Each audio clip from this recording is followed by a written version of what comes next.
True. Let's go to Karma Green, we steady on the rise. Digging truth from ancient scenes, we open blinded eyes. Rhyme sharp like pirates' lines, we break the bondage tight. Kamji speaking revolution, keep the fire burning. Chimpy drums guide our stride, we march with purpose proud. No more silence, we collide, our voices thunder loud. Politics and history, we stitch them in every verse. From Pharaoh's throne to Yaoundé streets, we claim the Kamji verse.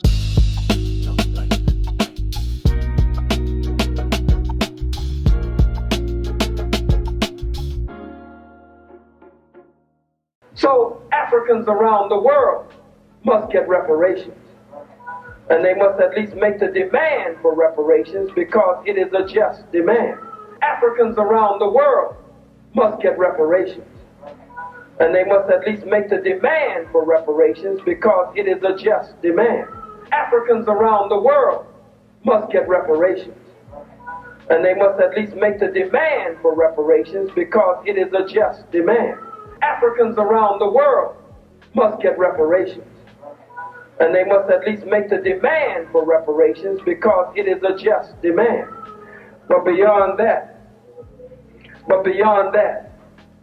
Africa too must do something for her sons and daughters here in the diaspora, in the Western world. Africa too must do something for her sons and daughters here in the diaspora, in the Western world. Africa too must do something for her sons and daughters here in the diaspora, in the Western world.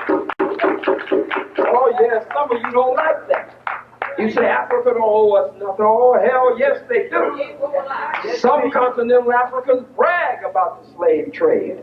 Some of them say, oh my father and my great-grandfather was in the slave business. I mean, they're pompous Negroes. And they walk you out and show you everything that they have. Like they little white women or little white men. Showing you how they acquired it generation after generation because we were in the slave business. What about the richest continent in the world being Africa? That's right. We are owed not only reparations, but repatriation. We are owed not only reparations, but repatriation. We are owed not only reparations, but repatriation. A ceremony on Friday, during which Hollywood film stars Meagan and Jonathan Majors received Guinean citizenship, with guests treated to a series of traditional dances and musical performances. The couple traced their origins to the country through DNA testing and were granted diplomatic passports from senior government officials. From now on, both of you, we believe that you're worthy sons and daughters of Guinea. From now on, you'll represent our country and its red, gold and green flag all over the world.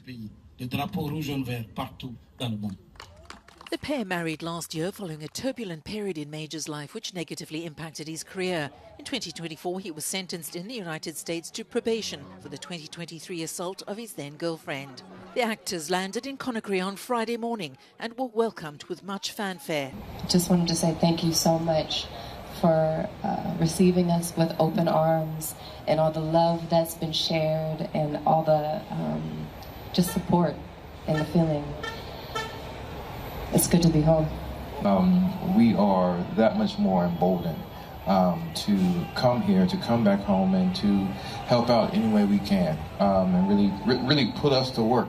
Guinea is not the first country to award citizenship to descendants of enslaved people as part of efforts to encourage them to reclaim their heritage and invest in the continent. So in honor of the great Dr. Khalid Muhammad, we're going to discuss just some of the ways that African nations are trying to give back to the diaspora. Now, Khalid Muhammad specifically said that African nations must, do something for her children in the diaspora. And this stands in complete contrast to the fecal brain assimilationists who solely want cash, but they don't want nothing to do with full reparations that many Pan-African nationalists in institutions like in Cobra have been promoting, specifically repatriation and reintegration into the society. Now, this is one notable example of this. The Hollywood couple Meagan and Jonathan Majors were recently traveled to Guinea to visit their ancestral homeland. And when they went to Guinea, they were actually granted citizenship after tracing their ancestry to the West African nation through DNA testing. So one thing that Dr. Khalid always remarked about is how it was so difficult for the diaspora, particularly American Africans, to travel to Africa without a visa, and that the visa system was made by the white man, and that the diaspora should be able to travel to Africa without a visa. And that reparations, true reparation, should include repatriation and integration. And here you see the nation of Guinea doing this for the children in the diaspora. So now Meagan Good and Jonathan Majors, they'll be able to travel to Guinea without a passport easily, right? So Majors, a star of Creed and Ant-Man, said becoming citizens would allow the couple to bridge the gap and bring together their stories as entertainers and members of the African diaspora. We want to say thank you so much, added Good, best known for the film Think Like a Man, who said it was her first visit to Guinea. Their citizenship ceremony was similar to other initiatives in the region to encourage people of African descent to reclaim their heritage and open doors for investment and commercial collaboration. The event and the private cultural ceremony organized by the Ministry of Culture took place at the tourist and cultural scene Basikolo. So Jiba Diakate, Minister and Chief of Staff of the Presidency, presented the passports to two of the actors on behalf of the President, Mamadi Doumbouya. And we know Doumbouya was one of the original coup leaders, right, in the early 2020s, who didn't take the same path as the Sahelian states. He took a path more of moderation. But even in light of that, this is just an example of African nations engaging in repatriation as we speak, in giving opportunities, providing opportunities for the diaspora to come and to reintegrate into the country. We both believe that you are among the worthy sons and daughters of Guinea to represent our country and the red and green flag throughout the world, he said. Guests were treated to a series of traditional dance and music performances, including on the djembe, a drum that draws many foreigners to Guinea to learn its rhythms. Asked about what their long-term plans were in Guinea, the couple told BBC by email, "We could absolutely see ourselves having a home here and spending meaningful time in Guinea. This is not a fleeting connection. It's something we see as long-term and evolving." So you obviously know that, Meagan Good and Jonathan Majors, right, had a very tumultuous start to their marriage, in the sense of Jonathan Majors' abuse case, sexual assault case, and alleged domestic violence case, which he was able to escape from. He was able to get out and be able to live his life.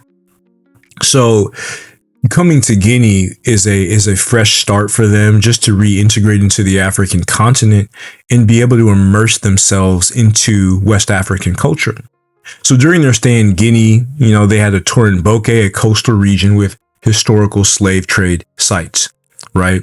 So you can see just a common theme of different diasporans going back home and being able to engage with the local people. And this just speaks to the fact that, the fecal brain assimilationists and many of the Tanzanite grifters, even the abysmal Dalmatians of Slovakia, they like to remark that Africa has not done anything for her children in the diaspora. But this is absolutely false, right? This African Heritage Month, as the great Dr. Manu Pim put it, we are actually going to document the systematic cases of which African nations like Guinea have taken to invite the diaspora to Africa. This is part of reparation. So you have African nations engaging in reparations and giving avenues for repatriation. Now, a lot of individuals would say, oh, this is just because they're celebrities. But no, anybody who has DNA, according to the new law, is allowed and is granted citizenship. If you are in the diaspora and you have Guinean DNA and you want to reconnect with Guinea, you can be granted citizenship regardless of your status. And again, people who make that argument are just being losers. Because of course, Guinea and any African nation would want some of their children and some of their descendants who do have good economic standing to be able to invest and promote Guinea to the rest of the world. it is a beautiful opportunity. The same way that a lot of the fecal brain assimilationists attack, African immigrants who go abroad and are able to make money and send back home in the sense of remittances, right? They attack them when in all actuality, they're smart. They're actually engaging in the development of infrastructure on the African continent. So to attack them is just absolutely foolish. Right. So you understand, just a different history. Guinea has a long history of welcoming activists and people from the African diaspora. In the 1960s, South African singer Miriam Makeba and her husband, U.S. civil rights activist and Black Panther Party leader and leader of SNCC, Stokely Carmichael, moved to Guinea. Makeba had been made stateless for her opposition to apartheid. After her marriage to Carmichael, who popularized the slogan Black Power, her U.S. visa was revoked. She was treated as an honorary Guinean citizen and cultural ambassador, while Carmichael, who took the name Kwame Ture, remained in Guinea even after their separation, dying there in 1998. So Guinea has experienced political turmoil in recent years under the Huna that seized power in 2021, right? And they've been a little less open to dissent. However, this is a case of them opening the doors for the diaspora, just for further connection and further development. The country is rich in minerals, including bauxite, iron ore, diamonds, and gold, and uranium. Yet its people remain among the poorest. And this is why, this form of Pan-African development is just so paramount just to the development of Guinea and to the development of Africa at large.